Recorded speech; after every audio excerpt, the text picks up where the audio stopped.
Parashat Vezot Haberacha. Or voici la bénédiction dont Moïse, l'homme de Dieu, bénit les enfants d'Israël avant de mourir.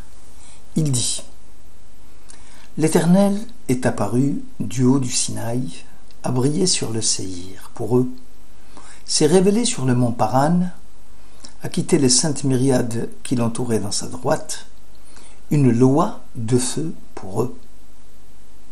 C'est pour nous qu'il dicta une doctrine à Moïse, elle restera l'héritage de tout Jacob. Voilà ce que l'on peut trouver dans le Deutéronome 33. Le Or HaChaim HaKadosh fait remarquer que le premier verset de la Sidra semble superflu, puisqu'on connaît l'identité de celui qui va bénir le peuple.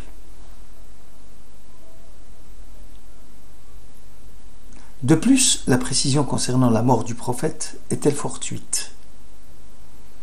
Le commentateur répond que, juste avant la bénédiction des enfants des fils d'Israël, Dieu avait ordonné à Moïse de se préparer à mourir sur le mont Nebo, en dehors de la terre d'Israël. Or, peut-être que l'homme de Dieu aurait pu nourrir quelques sentiments de haine à l'encontre de ce peuple qui l'avait empêché d'accéder à la Terre Sainte. En fait, il n'en est rien. La Torah témoigne qu'il s'apprêtait au contraire à les bénir. Moïse, prenant exemple sur les patriarches, qui chacun de son côté a tenu à prodiguer les bénédictions à ses enfants, va compléter ce qu'il avait commencé à leur dire. L'Éternel, votre Dieu, vous a fait multiplier, et nous voilà aujourd'hui nombreux comme les étoiles du ciel. Veuille l'Éternel, Dieu de vos pères, vous rende 1000 fois plus nombreux encore, et vous bénir comme il nous l'a promis. Le Kédi Yakar fait remarquer que la bénédiction précitée était due à l'initiative personnelle de Moïse. Entre-temps, il enseigna au peuple le livre de Devarim, Deutéronome, alors que la bénédiction qu'il s'apprêtait à prodiguer quelques instants avant son décès revêtait un caractère plus solennel, plus prophétique, du fait que Moïse devient désormais Ish HaElokim, l'homme de Dieu. Le patriarche Jacob cherchait à dévoiler l'avenir à ses enfants. Il en fut empêché. La nature des promesses faites par lui ne concernait alors que les problèmes liés à leur vie courante. Moïse, Ish HaElokim, l'homme de Dieu, reprit la suite des bénédictions là où Jacob les avait laissées, et on dévoila à chaque tribu les missions qu'elle aura à faire ici-bas et surtout l'avenir qui lui était destiné. Heureux es-tu, Israël, qui est ton égal, peuple protégé de Dieu, bouclier qui te sauve. C'est aussi le glaive qui te fait triompher. Tes ennemis vont ramper devant toi, et toi tu fouleras leur hauteur. Deutéronome 33. Selon le Yalkut, le verset concerne la félicité future qui attend le peuple juif dans le monde à venir. Les bénédictions de Moïse s'apparentent à celles de Jacob Israël, comme il est mentionné, et Israël réside avec sécurité. Elle coule solitaire la source de Jacob sur une terre riche en blé et en vin. Le mot En Yaakov peut se traduire par Me'en Yaakov, à l'instar des prières du patriarche. Moïse donc va bénir le peuple en annonçant quelque chose d'inédit, car étant doté d'une grande prophétie que Jacob, il en dévoila un peu plus sur l'avenir de chacun. Le Likutei Sheni souligne que la profusion des bénédictions est conditionnée par 3 paramètres importants. la nature de celui qui bénit. L'émetteur doit être un grand homme, connu pour sa grande piété. La nature de celui qui est béni, le récepteur, doit être apte à capter le message divin, en mobilisant son énergie pour cela. Jacob qui s'apprête à préparer un mets succulent pour son père. Et enfin la nature du moment propice en vue de la bénédiction, moment de grâce. C'est la raison pour laquelle Birkat Kohanim n'a pas lieu pendant la nuit, moment où s'exerce Midat Hadin, l'aspect de rigueur. Ces trois paramètres, l'émetteur, le récepteur et le moment propice, ici sont réunis. Moïse, le père des prophètes, l'homme loyal dans la maison de Dieu. Israël, en recevant la Torah, devenait le réceptacle de la Shekhinah.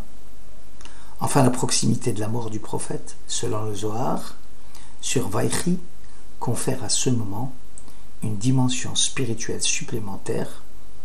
Avant que la flamme ne s'éteigne, dit le Zohar définitivement, elle illumine fortement l'espace avant qu'elle ne disparaisse.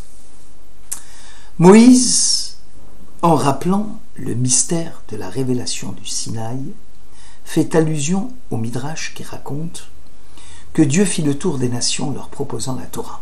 Séhir, allusion à Ésaü, symbole du monde chrétien. Paran, allusion à Ismaël, symbole de l'islam. Et ces nations-là la refusèrent.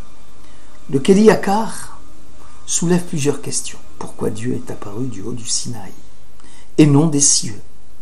Pourquoi parler d'une façon allusive d'Ismaël et d'Ésaü? L'emploi des verbes même a brillé, s'est révélé. Concernant les nations, est-il justifié? L'exégèse répond que pour Israël, dont l'âme s'est attachée à la Torah, elle a beaucoup aimé, n'eut pas besoin de briller dans un éclair, ni d'apparaître, mais seulement de descendre de la montagne du Sinaï. Une simple venue. Cette montagne correspondait bien à Israël. Elle est la plus basse des montagnes, et Israël, le moindre des nations. C'est ainsi qu'il faut comprendre la parole des sages. Moïse accepta la Torah du Sinaï, et non sur le Sinaï. Le plus humble des humains comprit que c'est grâce au mont Sinaï qu'il était apte à recevoir la Torah plus que quiconque. À première vue, les nations sont présentées de façon parfaitement ridicule. Qu'y a-t-il dans la Torah? Ne pas tuer, ne pas avoir de relations sexuelles illicites. Très peu pour moi, merci. Or, une proposition est-elle sincère si à l'avance le oui est impossible? La Torah nous propose de ne pas fauter. Or, nous fautons. Donc, elle nous est incompatible. Est-ce dire que les fils d'Israël ne fautent pas parce qu'ils vont l'accepter? Non, bien sûr. L'homme n'est pas un ange, et la Torah n'est pas un remède à ses maux. Le Sifri explique que lorsque Dieu s'est révélé pour donner la Torah à Israël, il ne l'a pas fait en un seul langage, mais en 4 langages. Hachem vient du Sinaï, le langage hébreu. Il brilla de Séhir, le langage de Rome. Il est apparu à Paran, le langage d'Arabie. Il est venu depuis des myriades saintes, le langage araméen. Le texte prend soin de procéder par étapes. 4 langages, 4 esprits, au sens de la conception du monde, comme on parle de l'esprit des peuples. Il y aura dans l'ordre humain plusieurs manières d'aborder la Torah.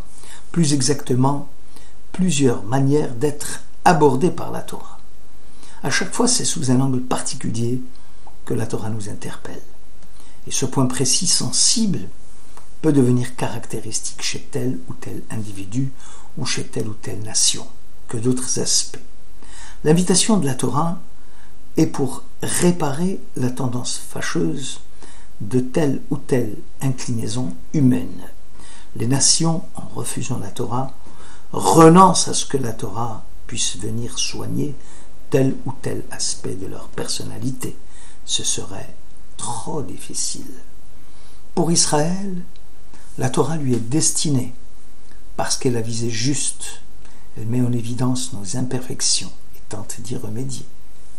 De plus, la Torah étant refusée par tous, il devient impossible à Israël de la refuser aussi.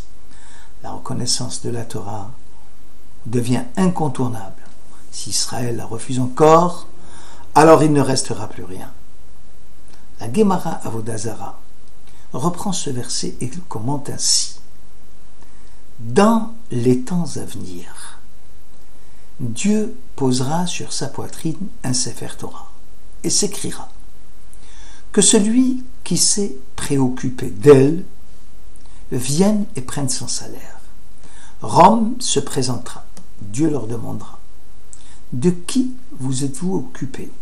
Ils répondirent « Nous avons construit des thermes, multiplié l'argent et l'or pour permettre à Israël d'étudier la Torah. » Dieu répliquera « Ce que vous avez fait, c'était pour vos propres besoins. » La Perse s'avança alors et dit « Nous avons construit de nombreux ponts. Nous avons conquis beaucoup de cités pour permettre à Israël d'étudier la Torah. » Dieu répliqua « Vous n'avez fait que réaliser vos propres désirs. » Pourquoi les Perses se sont-ils avancés sachant que les Romains furent repoussés? Car ils se dirent « Rome a détruit le temple, mais nous, grâce à Cyrus, nous l'avons construit. » Si les Perses avaient une bonne raison de se présenter devant Dieu, après Rome, pourquoi n'est-ce pas cela qu'ils ont invoqué devant Dieu? Les tosafistes font remarquer que seule la génération de Cyrus pouvait revendiquer cet acte. Or Dieu demande en quoi ont-ils mérité à chaque génération. Donc les mérites antérieurs ne pouvant pas être invoqués. Alors les nations du monde peuvent répliquer « Maître du monde, tu ne nous as pas donné la Torah et nous ne l'avons pas reçue. » La Gemara répond que ce n'est pas possible, car à chaque génération, la révélation du Sinaï se joue, et la possibilité d'accepter la Torah n'est pas l'apanage d'une génération, à une certaine époque, mais une possibilité renouvelée à chaque génération. La leçon vaut toujours.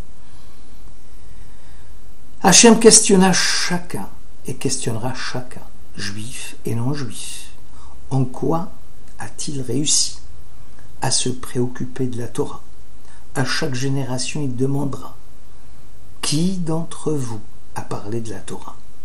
Chaque génération est considérée comme ayant la possibilité de recevoir la Torah.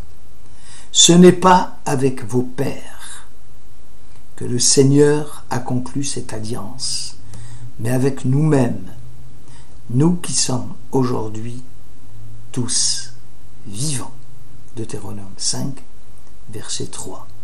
Shabbat Shalom.